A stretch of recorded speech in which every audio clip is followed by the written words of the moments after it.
Welcome to Spirits Podcast, episode 70, Your Urban Legends, part 7. Amanda just informed me that she didn't remember recording this episode, so it's gonna be a doozy. Yeah, no, I had the title written down because that's what my spreadsheet told me was happening, and I just had to double check with you because I wasn't quite sure. You're like, did we record this? And I was like, yes, we did. I just came back from an epic 2-week trip, half work, half vacation, and while the vacation part was very fun, I've also been away for 2 weeks, and I don't know what my life is. I came back and I was like, whose house is this? So, that's what's happening with me.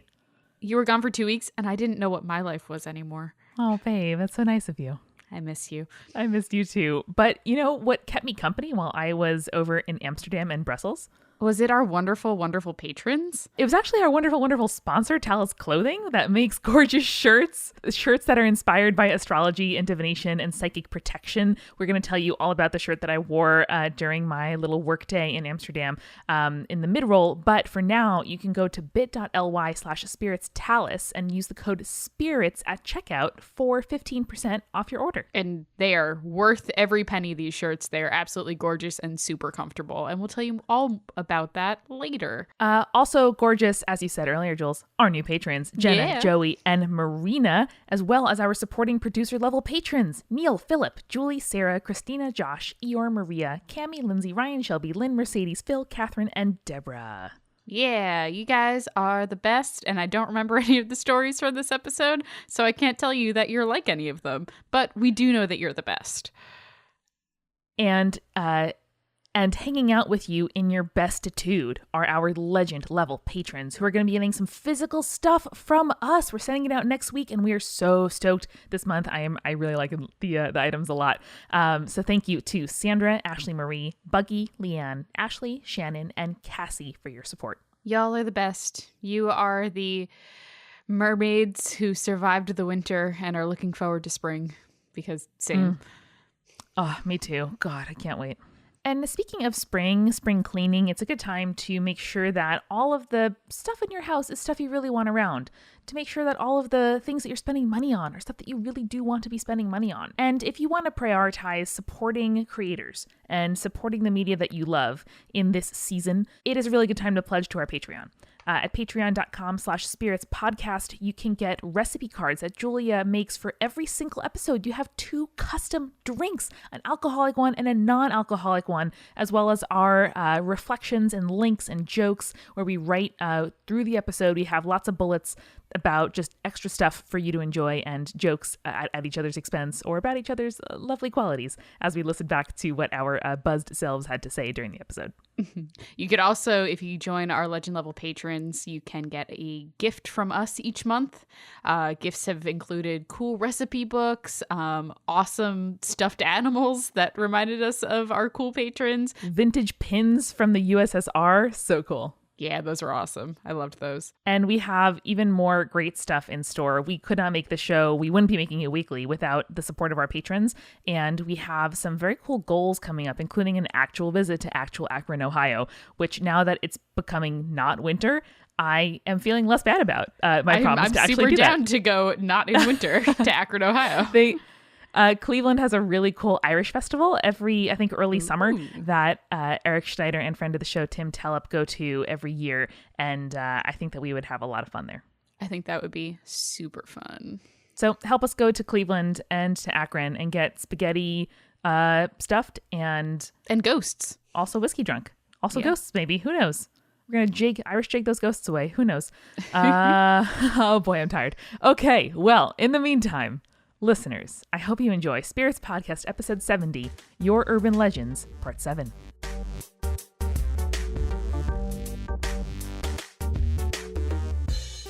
Do you want to start, Julie, since you made fun of me last time? Well, because you were just like, well, welcome to the episode. I'm like, that's never how we do it ever. Because I never start the episode. I know, I always start the episode. I don't just step up. Eric, you start the episode. Welcome to Spirits Podcast Not how we episode. Do it. That's in the intro. All right. That's how we start the episode. No, that's how we start the intros. Which are the episodes? No. We're here, people. It's Hometown Urban Legend Week. Got in one. You read the title. You know what's happening. It's Hometown Urban Legend time. It is indeed. And Eric's here. He's always here. I sure am. He's always, his influence is always here. Him as a physical form is not always here. We fixed your mic, though. Yay. Yay. We sure did. Don't know what happened, but I somehow recorded the Skype call and not my microphone. So, sorry. Classic editor mistakes. People who don't make podcasts might be like, well, that sounds dumb. Podcasts are hard. It's crazy because we recorded one episode with this new mic that I have without a single problem. I changed no settings and somehow messed it up for both Spirits and Waystation. But now we're back and it's good. Yay. Hopefully, unless it isn't, and I mess it up again somehow, even though I tested it a bunch of times. That would be You'll have to incredibly cut in embarrassing. with like your shitty microphone and be like, this is editor Eric. I fucked up. I'm sorry. It's not any better. Can I start off with like kind of a long one? Let's do it. I'm Yes. here. All I got my drink. I'm ready. Sweet. So this is an email from listener Dan. And Dan says, hey, Spirits Gang. I had a couple of personal ghost stories I thought you might enjoy hearing. Not to get too deep into my family's history, we'll just fast forward to the present day. Thank you. I Go appreciate deep, that. Dan. Except not super deep in our email because we appreciate brevity. I bought my grandparents' house last year, which greatly decreased my grandmother's stress level for her remaining year of life. The house came with 3 ghosts. In parentheses, he goes, 4 now. But only 1 or 2 are boy. relevant to the tales. My sister and I are a little sensitive to the supernatural. Her, a little bit more than me. We can sense when a spirit is active, can pinpoint where it's concentrated, and can sense the general mood. Oh, shit. He goes, we're almost at the meat of the story, but I wanted to give you the quick rundown of what I know about what's living in my basement, which is horrifying. Dan? Dan, no. Are you okay, Dan? There's one that lives in the back corner in a closet. It's not a bad thing. I don't like that it's there's one. Like, it just sounds, I know it's a ghost, but it sounds ominous when it's just there's one. Of what, though? A ghost. I know, but it still scares me. So he goes, it's not a bad thing, but not fully okay either. I refer to it as the grumpy one. That one can get angry, but has not done anything outwardly malicious. Dan, this sounds like what people say. Like, oh, she thought it was the nice one before someone gets eaten. Yep, I have a decent rapport going with it, so it's become more tolerant over the last year. The second ghost, we're not sure about. It's definitely a separate presence and is often a little mischievous, but there are no solid theories as to where it came from.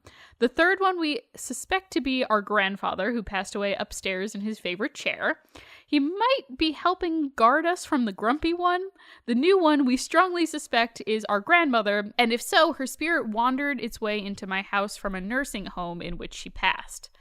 So, that's what I live with. On to the stories. Dan. The first tale of the supernatural is a fairly short one. The ghosts don't come upstairs often, and when they do, they tend to just sort of hang out in the corner and observe. I'm sorry. Can we just pause for a second to think about ghost physics? Wouldn't ghosts float upward? Yes. Aren't they just like spectral puffs? Are we assuming that like the rule of like thermodynamics works here and heat rises? So I suppose ghosts that I also am. rise, so they're hot? I guess but if they're ghosts cold, are cold. though. I mean, if we're assuming the laws of thermodynamics hold, then ghosts don't exist. Shut up, Eric. Just like, right. I'm just saying.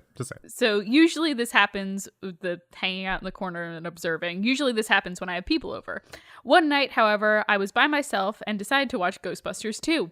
I put it into the DVD, and about 10 minutes into the movie, I felt a ghost come upstairs and sit down beside me on the couch, and seemed to be enjoying the flick. Once the movie ended, it went back downstairs. Hold on. Is there... I'm going to quickly jump ahead. Does he explain how he knew the ghost was enjoying it? No, he doesn't. He says earlier in the email that he gets like general vibes from the ghosts.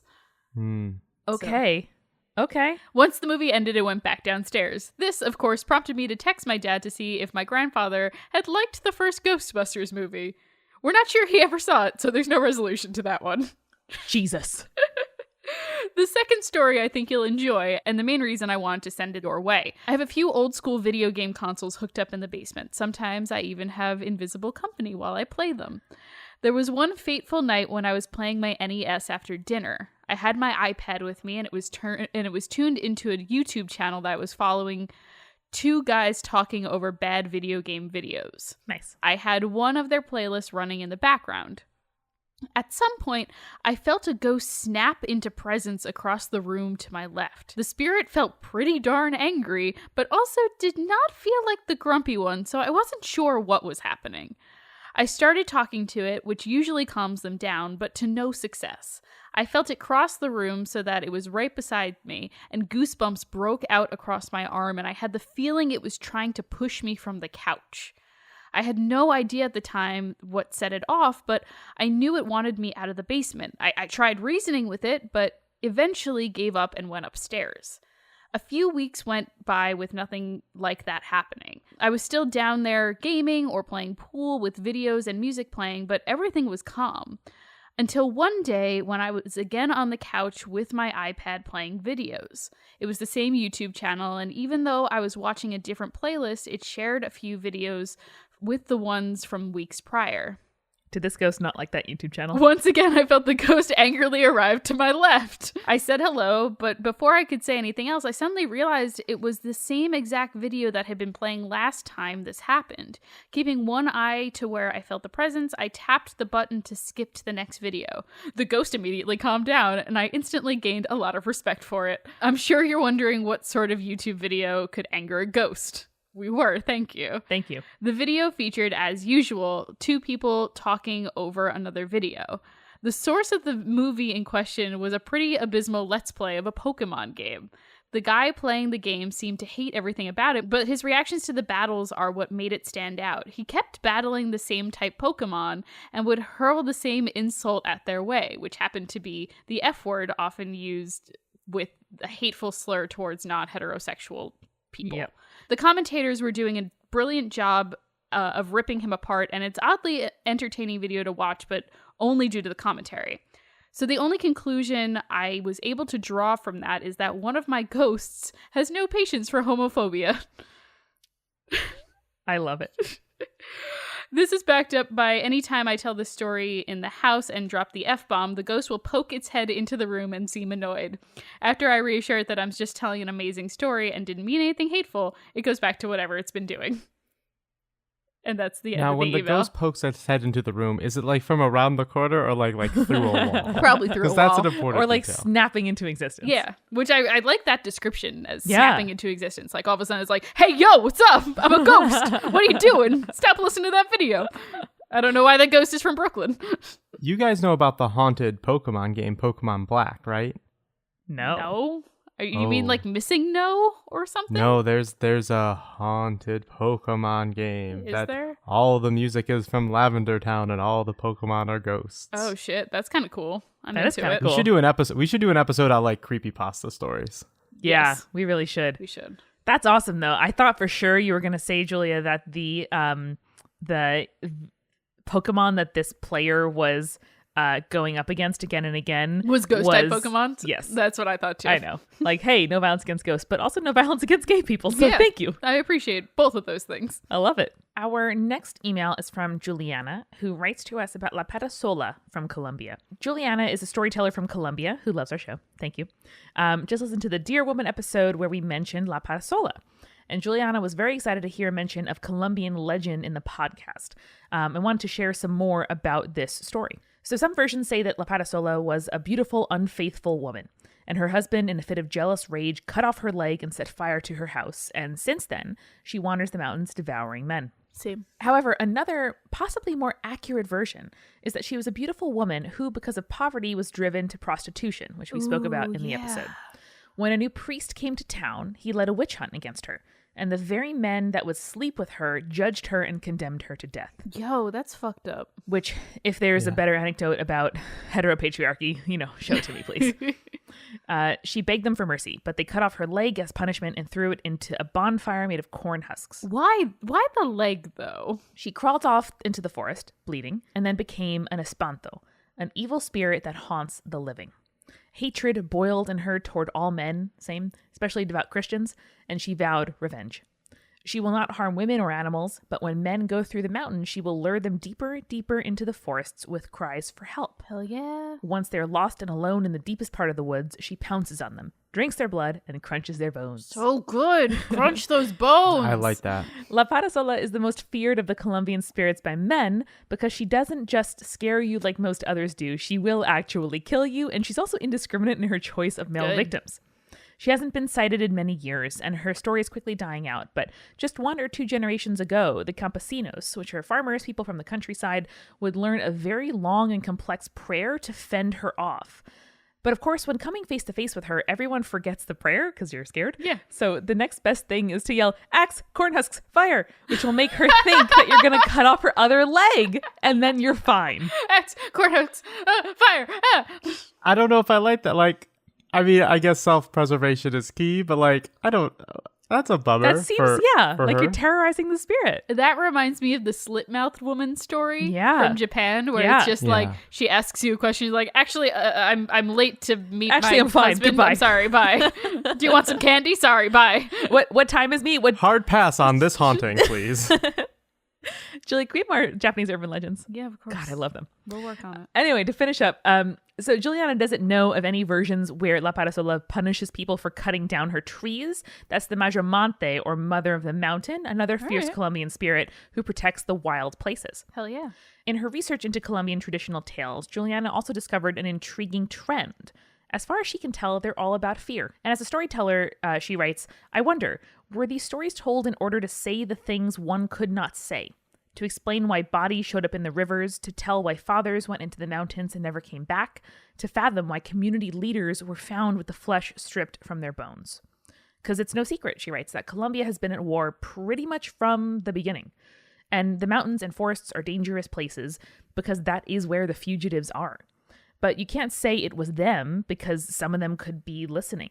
Perhaps it's just easier to tell yourself that these cuts were made by a creature's talon instead of a chainsaw. The old stories are being forgotten, and the parade of spirits that haunted the wild places are fading away. One is said to have drowned after they flooded his forest to create a dam. But some stories are still very much alive. Duendes in the countryside and witches in the cities, with many, or if not most, people of all backgrounds and educational levels believing in them today, or having had some sort of personal experience with them." So Juliana thanks us for bringing us stories, and thank you, Juliana, for bringing us yours. That's a great email. Yeah, that was a super great good. one. Yeah, for serious. I have no jokes to make about it because it was a damn good email. I know, but like that's what we say all the time, right? Is that, stories help us explain what we can't explain in other ways. And especially to see stories evolving over the course of, country and nation of people and their, life and ongoing conflict. I think it's pretty dope. Yeah, for sure. Yeah, for sure. Eric, what do you got? I have a much more lighthearted email from Dan, hopefully a different Dan, or the same Dan. If it's the same Dan, though, Dan, you got to give it a couple months before you send us a third one. This email is titled Jim the Ghost. Jim the Ghost! So much more lighthearted than our first I two. hope so. My first job out of high school was a stagehand at a local community theater. Great start. That's why I picked it. Yeah. You know us too well. I've heard it said that every theater has a ghost, and ours was no exception. While the theater was being built, one of its founders passed away inside the unfinished building. In the years since, multiple people have reported hearing footsteps on the catwalk above the rigging when they knew they were the only person in the building. Hold on, I want to think about this for a second. Why do you think all theaters have ghosts? I don't know, because that's where we invoke spirits of the past and tell stories to each Oh, other. I was going to say because like the personalities of the folks who go into spirits, like... I was going to say because theater the people are dramatic. Yes. Yeah. People are dramatic. Theater people in particular are super dramatic. Those egos are very large. And as we've discussed, ghosts are basically just ego. Yeah, we have. I would say two things in addition. One is like, in the same way that if you ever see a bar during the daytime with like all its lights on, it's horrifying. It's like seeing a model without makeup, right? Where like you're used to seeing a person one way and then you see them under a completely different light and you're like, oh God, what? And that is what being in an empty theater feels like. Like it's built to hold tons of people with specific lighting and a different mood. And so to walk in there at like 8 a.m, on a weekday, or to be there at 2 a.m, doing work, like it's inherently kind of spooky. So I think that's kind of why we're predisposed to, see things and hear things and to think that someone else is there. But also, like, we walk in there to tell stories and to, make apparitions and to create illusions. So to me, it's super rich for spirits. Yep, I agree. Since the building has a corrugated metal roof, it would be pretty easy to put this down to just the roof reacting to temperature changes. But my boss always said that Jim was keeping an eye on the place, and it was the responsibility of the last person to leave every night to say goodnight to Jim before closing and locking the stage You door. always have to be polite nice. to your ghosts. Just That's be just polite. a rule of thumb. Give him some milk, give him some bread, be polite. And here's why you should be polite to Jim the ghost. Jim was a mostly helpful ghost.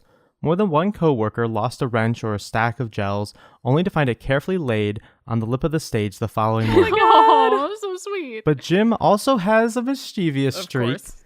When we hired my friend Jake, he was openly skeptical about our theater superstitions, including the existence of Jim the ghost. One night, he and I were closing the theater. My cell phone rang, so I handed the keys to Jake and went out onto the loading dock to take the call. I think we all know what's about to happen. He now. doesn't say goodbye to Jim the ghost. Uh-oh. Despite being focused on the phone call, I noticed that Jake didn't say goodnight to Jim before locking up. He then tossed me the keys and walked to his car. Just as he reached his car, he stopped, stiffened, then came running back to me. Apparently, he had just heard someone whisper, "Hello," from right behind him. Damn right.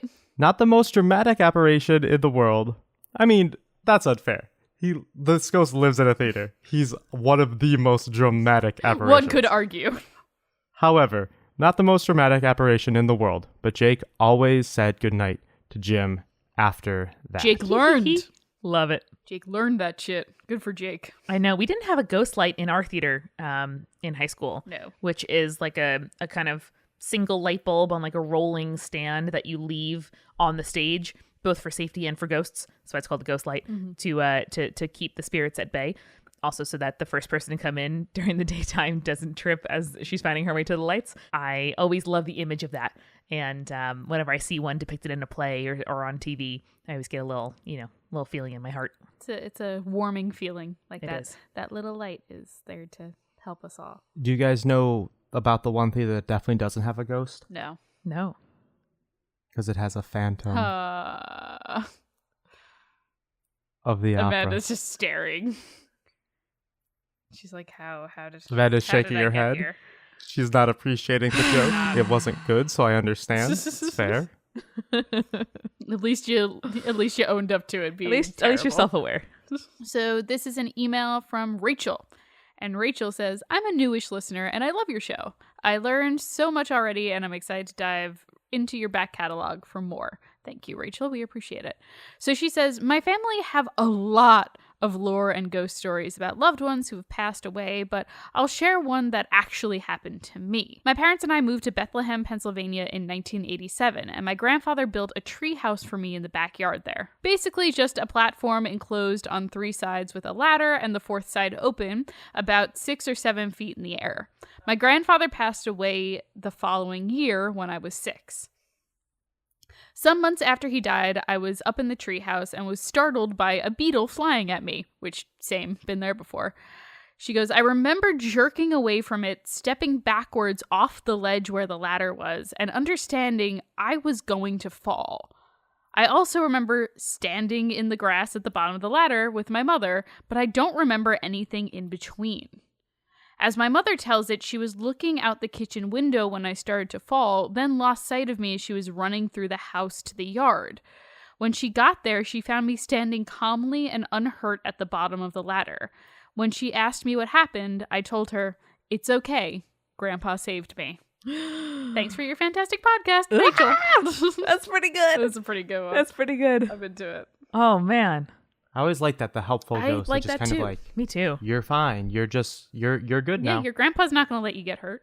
Oh, it's so beautiful. And for kids too, like, it feels like they wouldn't lie for dramatic effect, and they wouldn't know how like provocative that sentence is. Like, oh, grandpa just saved me. I love it. But also, like, little kids are the ones that, like, stare into corners and you're like, what are you looking at? They're like, the wolf up there. You're like, what fucking wolf, you weirdo?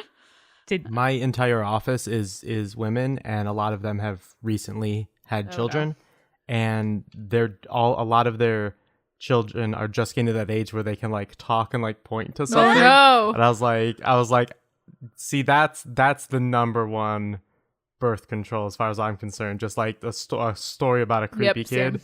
I'm like, no, don't need that. Don't need that anytime soon in my life. Similarly, today, one of my colleagues who is pregnant was showing us a video where someone like uses a balloon to show like how the cervix like lengthens and expands during labor. And we were just like, no. Wait, where was this? At work. Why? It came up in conversation. Sure it did. It did. Anyway, I have an email next from Stefania, who I'm hoping I'm pronouncing this correctly, who sends us an email titled Hellhounds. Yes. So, of course, I clicked on it. Very good. So, Stefania tells this story specifically to her friends because it freaks them out, and everybody thinks that her family is cursed as a result. Sweet. Some backstory. This is something that happened to my grandfather, who immigrated from Portugal. He grew up in a very small village in northern Portugal called Gracau. I texted friend of the show, Catherine Addington, for pronunciation help, but she did not get back to me. Damn it, Catherine. So here we are. We love you. Anyway, this village is nested in the mountains. I have a very few great aunts who still live there as nuns. Dope.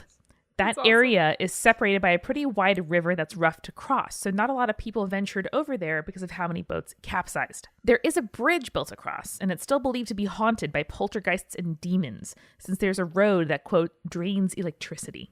Flashlights go out and phone batteries die. That sounds like aliens.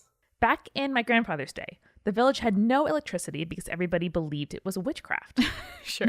I love it. I love it. Uh-huh. Yep, fair. I feel like I would have been one of the people who was like, get that electricity demon out of my house. Really? I think so. I think I would be like, don't want any part of that. I would be into electricity. You would be Probably. like a steampunk. I would be Dr. Victor Frankenstein, being just like, Galvanism!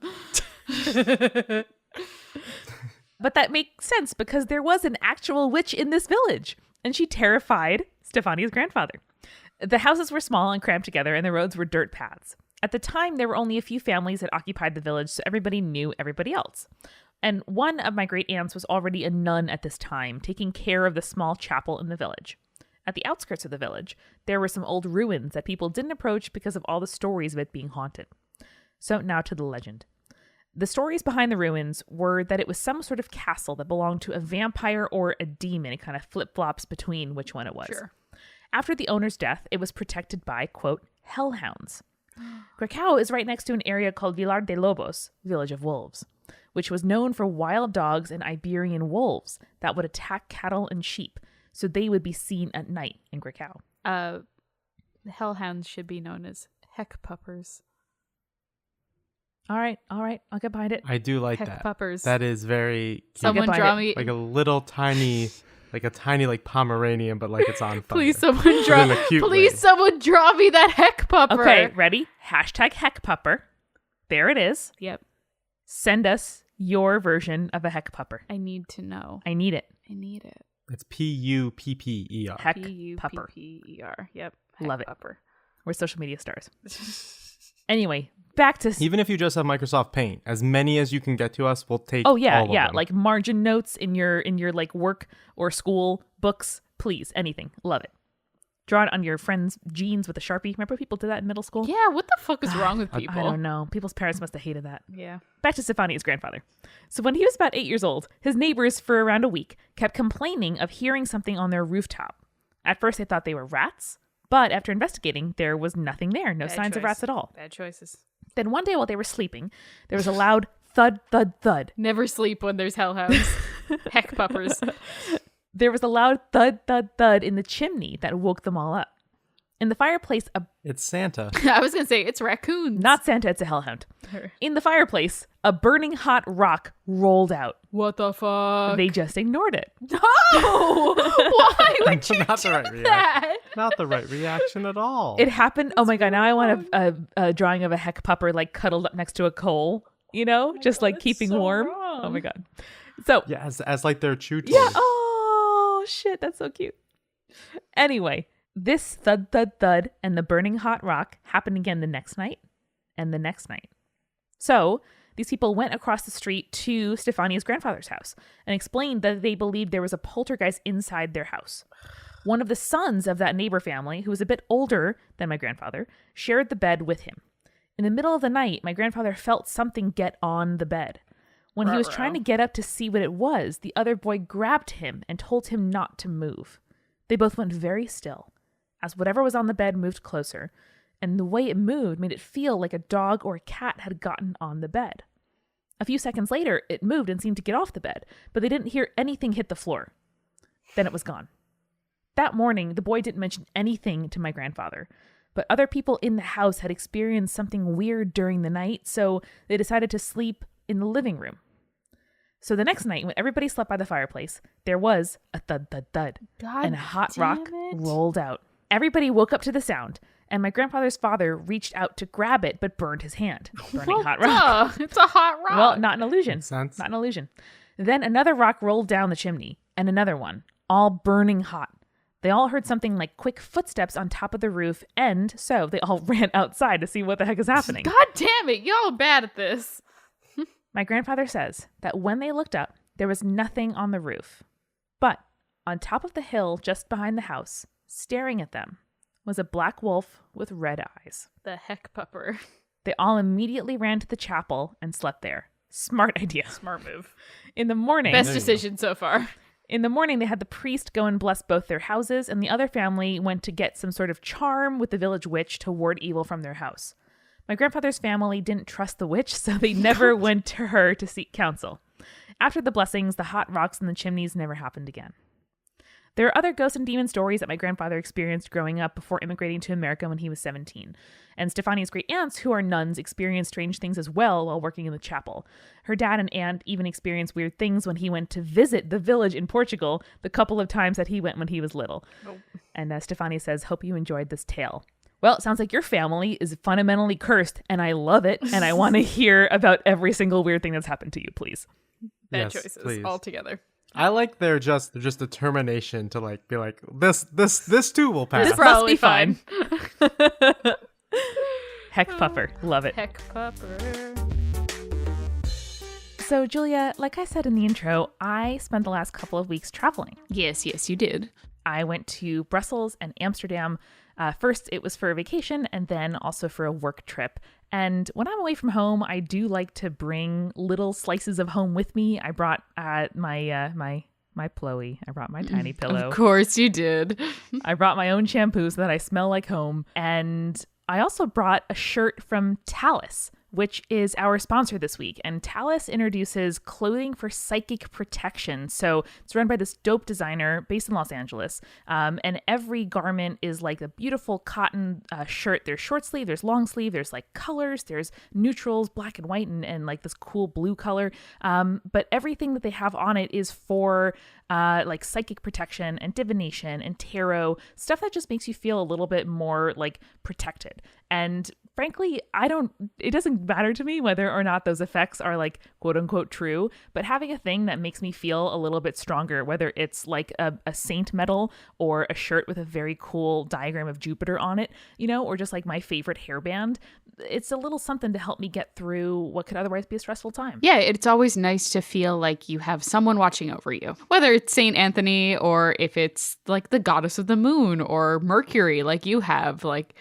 these shirts kind of give you that extra push that, someone's got your back. You could do this. Whatever you're doing today, you got this.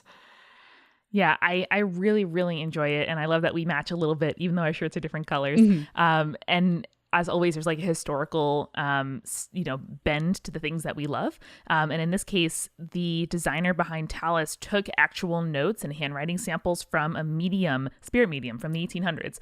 And he had taken notes. He wrote down like names like Caesar and Augustus. He wrote symbols and drawings and scribbles. And she kind of sampled all of that stuff to put onto the clothing. So there's a really cool, like actual historical tradition behind that as well.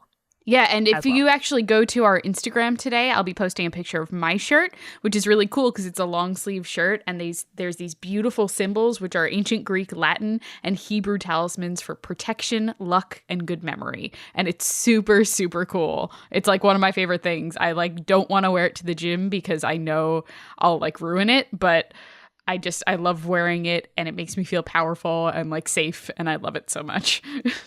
I know. I really, really love when we're able to share stuff with our listeners that we genuinely love so much. And this is one of them. So if you head over to bit.ly/spiritstalis, the link is also in the description of this podcast, and use the code spirits at checkout, you'll get 15% off your order at Talis. And like I said in the intro, these shirts are worth every penny. They are so comfortable. They're stylish. They would be up anyone's alley. I'm really excited. I just ordered this like moto sleeveless leather vest, and I'm going to rock the shit out of my Talis shirt with the vest on top. It's going to be awesome. Oh my gosh. I love my long sleeve shirt, but I'm going to order, I think, 1 or 2 short sleeve ones for the summer. Nice. And the blue color is the same blue as my tattoo, and I can't wait to show it off. It's going to look great. Awesome. Well, thank you so much to Talis for sponsoring this episode of Spirits. And again, y'all, that's bit.ly/spiritstalis, and the code is spirits for 15% off. Now, back to the show. Eric, what do you got? I've got an email from Emily, and it's titled Fire, the Mafia, and More. Nice. Emily writes, I have a few stories about the college I went to. Good. I went to a small community college in Oregon that was founded sometime in the 70s. It is surrounded by a huge lake and forest. Years ago, a woman named Anne was working on a project at night in the welding yard. Going against all so we've got a little bit of a theme between Amanda's email and mine. Oops. Making bad decisions altogether, y'all.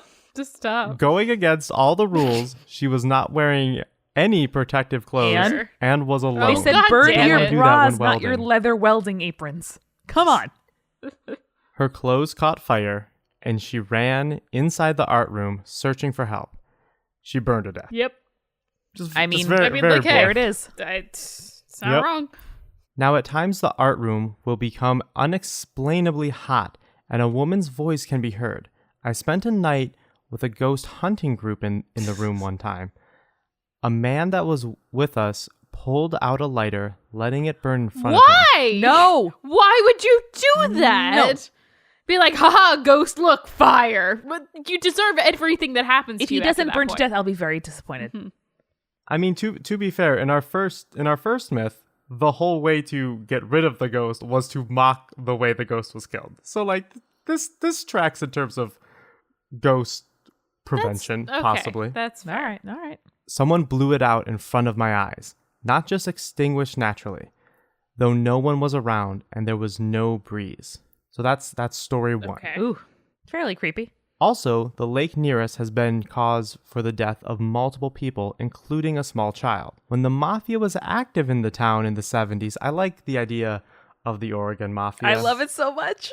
Like, I'm not 100% convinced that the mafia was super active in Oregon, even in the 70s. It doesn't seem like... Like, were they like trafficking in fur trapping or like maple In the syrup? 1970s? That's what I'm asking. Like, I don't know. I'm sorry, Oregon, but like, what is your industry besides tourism?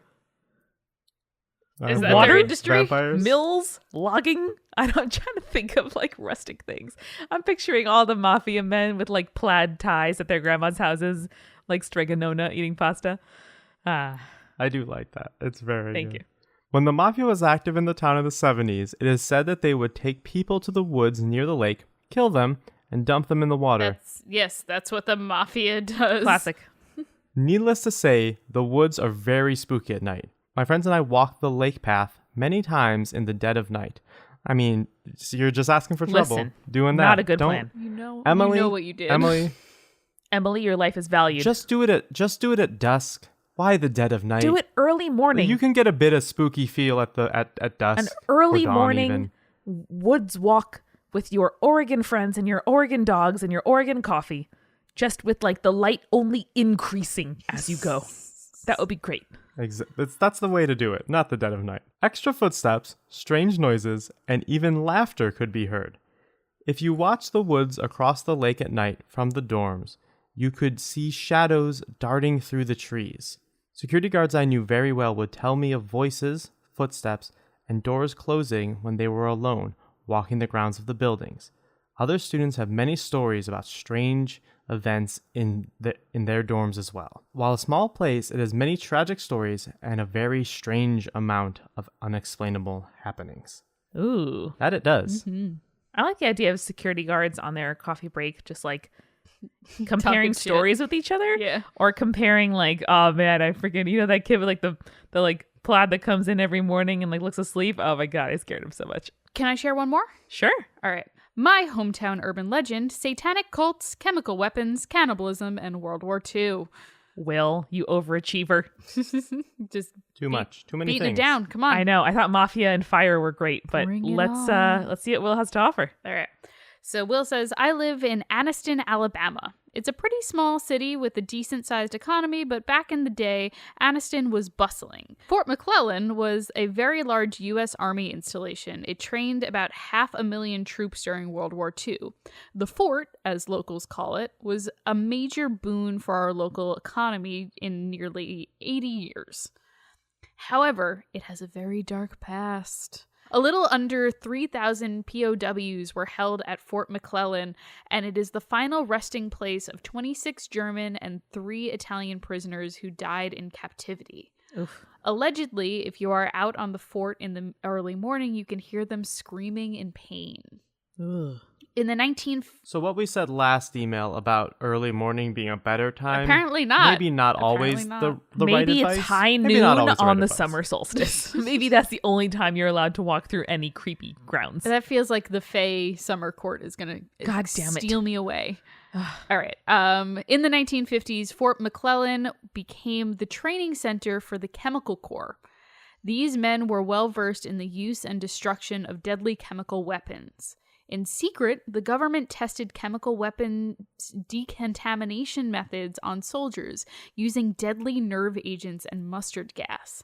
It was called Operation Top Hat. I am friends with older men who say that part of their training, they had to practice recovering their masks in mustard gas leaks. Ugh. He says that mustard gas basically causes you to go into anaphylactic shock. So they were giving EpiPens that they had to inject into their own thighs. Jesus.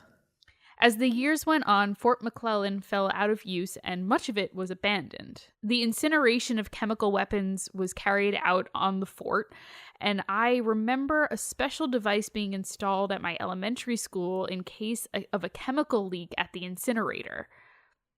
Every second Tuesday of the month, the government had to test sirens that would warn of a leak. Every now and then, the radio would bloop and blare, and a serious-sounding man would say, this is... Sorry, I want to do this right. And a serious man would say, this is a test of the emergency alert system. I always thought a leak had happened and everyone was going to die. Are you sure you're not living in an audio drama? It does kind of sound like that, doesn't it? Jesus. There's an abandoned apartment complex on the fort that I've rode by on several occasions. It's slightly hard to find, but it's worth looking at. The apartments were put up, but no one ever moved into them. I've heard stories that the water is too toxic or that they were built over unexploded ordinances. I've also heard that drug addicts and hookers sleep there at night. Sex workers. Sure. But yeah. There is a small community nearby of fairly well-to-do people who have had pets go missing. A 6-year-old girl went missing a few years ago after the apartments were put up, and she was never found. Now that we've covered Operation Top Hat and the government testing chemical weapons on civilians and soldiers and kids and animals disappearing, we can get into some weird shit. Okay. Wait, now we can Now get we into can get into the weird shit. What have we been in up to This now? is the background information. This is the exposition. Like I said, the fort closed down and fell out of use by the military. When the fort closed, soldiers and their families went elsewhere and the economy tanked. Many buildings were just left to fall in disrepair. The dilapidated buildings quickly became a popular destination for high schoolers and urban explorers. I mean, yeah. In the 80s, word started getting around that a satanic cult was using part of the fort called the barracks for animal sacrifices and dark rituals. Okay, guys. So reasons that we miss not having grown up in the 80s. Okay, so Satanic cults. 1 is satanic cults, obviously. Yeah. 2 is leg warmers. Yeah. 3 is cultural references, a la like Judd Apatow situation. Okay. And 4 is buying stock in Google. Yes. Anyone else have items to add to the list? I think you covered most of them. I would have liked to watch the original run of Transformers when that's it aired. very important. Very important. I understand. Okay. Glad we agree. It is also said that this is part of the fort where the chemical weapons were tested on POWs. According to one of my friends, him and a few buddies broke into the barracks one night to explore. At first, they didn't find much, just rows and rows of bunks where soldiers would have slept. However, as they were leaving, they came across a row of rusty old cages and strange things like candles, knives, and animal skeletons. My friend says that it was... No. Nope. All right. We No. can just stop there if you want. Yeah, let's No, do it. Okay, no. Amanda, what's No. your story? I need to know. Done with this I one. need to know. My friend says that it was dark that night and they were using their flashlights to look around. One of his friend's lights passed over a wall and he yelled out in fear. Written on the wall in rusty brown was a chilling phrase that haunts me to this day. Julia, I want you to think very carefully about whether or not Eric and I need to know this phrase. I'm not joking. I was thinking to myself, whatever this buildup is going to, I'm going to jokingly get up from my chair and walk away. Now I might do it just for real. Julia, I want you to really think about this. It's really good though. Look into your heart and say, is it worth it? Is it worth it? In big... Amanda, turn the webcam so I can look at Julia, so she can see the fear in my eyes as this I'm happens. going to look directly at you and tell you this story. Okay, here we go. In big, dripping letters were the words, "She was 8 before she was 7." 8 as in ATE. 8. Julia, I don't want to know that. Whether it was blood or graffiti, they skedaddled out of there fast as they could. I'm not sure if there ever really were satanic cults who had clandestine meetings in abandoned buildings at the fort, but when I drive by it, I avoid the barracks and the POW cemetery. This was a grievous error in judgment. Some people... When you said that, I had the opposite of whatever ASMR is. Whatever Correct. the opposite of that is, I had Cool. that. The last paragraph. Some people say that you can hear people screaming in pain from chemical weapon tests. Others will tell you it's just coyotes. The bodies of two-headed fish and deer with extra eyes have been found in rivers or by the road on the fort. If for some reason you find yourself in Anniston, don't get lost in Fort McClellan. You are guaranteed to run into something you wish to have never seen. The place has a very strange history. That's so fucking good. I'm so happy. I'm scarred for life. Yep, you're welcome. I don't like that. Don't like that at all. It's like a bad 7, 8, 9 joke. No, it was 8 as in they like... No, I know, but They ate you the... know. And like it was 7, the 8, 6-year-old 9. that went missing. Julia, I know. Okay. Right, like why was 6 afraid of 7? Because a 6-year-old went missing and was probably murdered. and got eaten by a satanic cult, apparently. Jesus. I'm glad that it was written in rust and not like blood. No, the implication is it's supposed to be dry blood. Okay, never mind. Yikes. Nope. I take back the one thing that made me have comfort in this There's story. nothing comforting in here, Eric. Well, I can't let us end on that. Oh, So God damn it. I am going to share one more, actually heartwarming story from Mark. You always have to end on the heartwarming. God damn it, Amanda. Because Let us my end on heart the horror sometimes. Is warm, Jules, not an icy void. Are you saying my heart is an icy void, Amanda? Ouch. That is what my sentence implied. Damn. All right. Maybe you're the one with the icy void of a heart after saying that. yo. Probably. Sorry, besties. All right. Warm So- my cold, cold heart. So Mark writes us, subject line, "We're here about the demon." Okay. Cool. Spirits team. We're here about the demon? Yep. Sweet. Sold. So Mark says, now that urban legends have become a regular segment of the podcast, I felt inspired to write and share something a little unique from my life that you might all like. While perhaps not an urban legend in the strictest sense, this is nevertheless the story of the time I helped perform an exorcism. I hope you enjoy it. Is it an accidental exorcism? It's an actual exorcism. Okay. So Mark's high school curriculum required a certain amount of career shadowing. He spent a week with a Catholic priest. Oh no. Oh no. I broke her. You're all right, babe? I I'm just know confused exactly by- where this story is going to go, and it made me laugh. Career shadowing. I had to do an exorcism. My bad. See, this is why we need separation of church and state. So high schoolers don't get roped in to doing exorcisms for their junior year credits. Yeah. How do you impose like a quarterly rubric on that? I don't know. So Mark spent a week with the Catholic priest, following him through his community, meeting with people that he served, and doing most of the driving while the priest recovered from a broken leg. Aww. I learned that much of his daily routine involved responding to the needs of parishioners and doing anything he could to help them work through whatever problems they faced in their lives. Usually, these were familiar sad stories of families hurt by poverty, crime, illness, or the many other human evils persistent in society. Usually.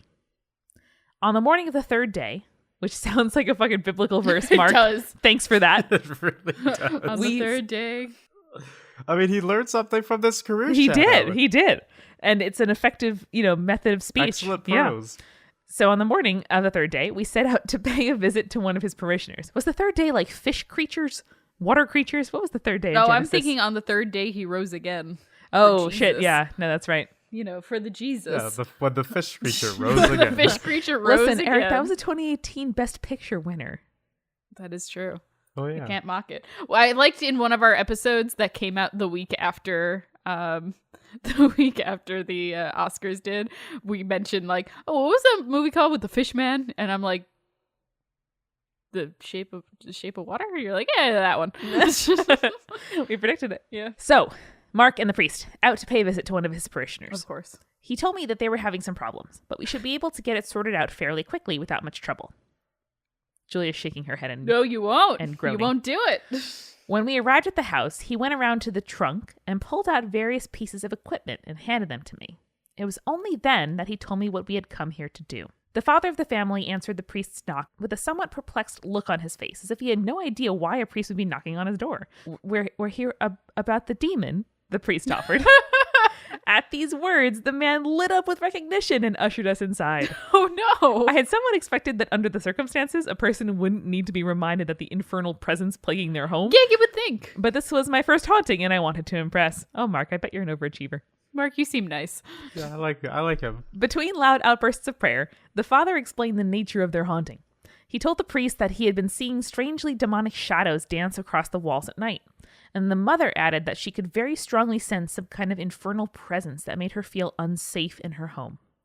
The father continued that they weren't sure what was going on, but it became clear that it was some form of hellspawn when he awoke one morning and couldn't find a credit card left out on the counter the night before. That's your child. Sorry. On this evidence, there was no doubt. A missing credit card could only mean the work of an evil spirit. The priest nodded reassuringly to the family and calmly told them that he knew exactly what to do. He had... But is this like a demon that hates capitalism? Fuck Like, capitalism. It's either that or like a Marxist punk anarchist kid or like a thief. I don't know. Both. Or like a cat. You know. The three options. So the priest had Mark draw some water from the bathroom sink, and the priest blessed it, then sprinkled it around the room with his aspergillium, which is the small mace-like instrument used to flick holy water over things and people that the altar boys carry. There's your SAT word of the day. I know, you're welcome. While reading incantations from a small leather tome commanding the demon to leave the family alone. It didn't take long, but at least to the family, it was particularly effective. They said they could feel the presence gone and were extremely grateful that they could put this dark chapter of their lives behind them. We didn't stay long. It turns out there really isn't all that much to talk about after you perform a successful exorcism. All in all, I would say it took about 20 minutes. So Mark spent the rest of the day talking to the priest about the experience in what grew into a really beautiful conversation. He told me that he really didn't believe that they had actually been haunted by a demon. It was almost certain that they had simply misplaced the credit card and jumped to conclusions. But he also explained to me the necessity of accepting the full presumptive validity of other people's experiences, especially when that experience is very different from yours or even seems strange. In his line of work, he had to coexist with all kinds of different people and wildly different backgrounds, beliefs, and cultures, but he was usually able to make it work by embracing that diversity while still finding the common ground that could bring people together. And that is something that I've tried to carry with me from the experience. That's adorable. Right? A heartwarming exorcism, never a thing I thought I would experience. Nope. Pretty sweet, though. Yeah. That does have a much more heartwarming ending than you would expect from an exorcism story. That's what we strive to bring you here on I will Spirits admit Podcast. it was a good ending. even though mine was better. And Julia, if somebody called you about a demon, what would you advise them? I would tell them to make friends with that demon and also to stay creepy. And stay cool. Spirits was created by Amanda McLaughlin, Julia Schaffini, and Eric Schneider, with music by Kevin MacLeod and visual design by Allison Wakeman. Keep up with all things creepy and cool by following us on Twitter, Tumblr, Facebook, and Instagram at Spirits Podcast. We also have all our episodes, collaborations, and guest appearances, plus merch on our website, spiritspodcast.com. Come on over to our Patreon page, patreon.com/spiritspodcast, for all kinds of behind-the-scenes stuff. Throw us as little as $1 and get access to audio extras, recipe cards, director's commentaries, and patron-only live streams. And hey, if you like the show, please share us with your friends. That is the best way to help us keep on growing. Thank you so much for listening. Till next time.